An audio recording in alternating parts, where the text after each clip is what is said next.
वातावरण आपण बदललेलं आहे. एक लाडकी बहीण योजना आपण तयार केली तर 4-5% आपण पुढे चाललो गेलो. आता लाडक्या बहिणींचा प्रचंड त्रास महाविकास आघाडीला होतोय. ते रोज लाडक्या बहिणीवर बोलतायत. पहिले त्यांनी प्रयत्न करून पाहिला, कोर्टामध्ये गेले, हायकोर्टात गेले, ही योजना बंद करा. हायकोर्टाने ऐकलं नाही. हायकोर्टाने त्यांची पिटिशन फेटाळली. मग सांगितलं योजनेमध्ये पैसेच नाहीत. पुढच्या बजेट पर्यंतचे सगळे पैसे आपण ठेवल्यात, याचा दाखलाच आपण दिला. मग यांची थोबाडं बंद पडली. आता हे सांगतात 1500 रुपयांनी काय होतं. अरे बाबा, तुम्ही सोन्याचा चमचा तोंडामध्ये घेऊन जन्माला आले, पण या देशामध्ये, या राज्यामध्ये महिन्याला 1500 रुपयाचं महत्व काय आहे हे आमच्या गृहिणींना विचारा, तर त्यांना समजतं. महिन्याच्या शेवटी जेव्हा मेळ बसवावा लागतो त्यावेळी या 1500 रुपयाचं मोल काय आहे हे त्यांना त्या ठिकाणी समजतं. पण जे लोक हॉटेलमध्ये जाऊन 1500 रुपयाची टिप देतात त्यांना याचं महत्व कधीच समजू शकत नाही.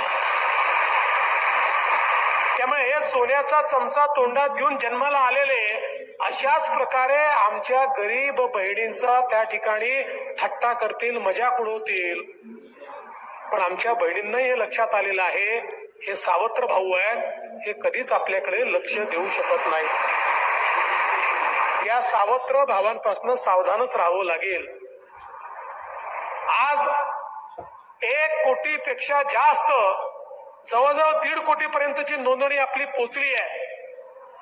येत्या 17 तारखेला जुलै आणि ऑगस्ट महिन्याचा हप्ता आपण लाडक्या बहिणींच्या खात्यामध्ये टाकणार आहोत. आणि त्याच्यानंतरही ज्यांचे फॉर्म येतील, सप्टेंबरमध्ये ऑगस्ट मधल्या फॉर्मच्या बहिणींना जुलै, ऑगस्ट आणि सप्टेंबरचा हप्ता देणार आहोत. त्यामुळे कुठल्याच बहिणीला वंचित ठेवण्यात येणार नाही. आता अडचणी काही येतात. इतक्या वेगानं फॉर्म भरणं सुरू झालं की सर्व्हरच क्रॅश झाला. 3-4 दिवस बंद होतं. आम्ही सांगितलं काळजी करू नका, ऑफलाईन फॉर्म द्या, तेही फॉर्म आम्ही स्वीकारू. माझी भारतीय जनता पक्षाच्या कार्यकर्त्यांना एवढीच विनंती आहे, आपली योजना आहे. म्हणजे हे जे सावत्र भाऊ आहेत हे किती नटवरला आले बघा. रोज योजनेच्या विरुद्ध बोलतात आणि स्वतःचं थोबड लावून माझी लाडकी बहीणचं पोस्टर देखील हेच लावतात. यांचा काय संबंध आहे? काही संबंध नाही आहे. त्यामुळे जनता पक्षाच्या कार्यकर्त्यांनी या योजनेची ओनरशिप घेतली पाहिजे. आपण या योजनेमध्ये ज्यांचे फॉर्म भरले गेले नाहीत त्यांचे फॉर्म भरले पाहिजे. ज्यांचे भरले गेले आहेत त्यांचा नंबर इश्यू झाला की नाही पाहिला पाहिजे. त्यांच्या अडचणी दूर केल्या पाहिजेत. आणि सगळ्यात महत्वाचं, संपर्कात राहिलं पाहिजे.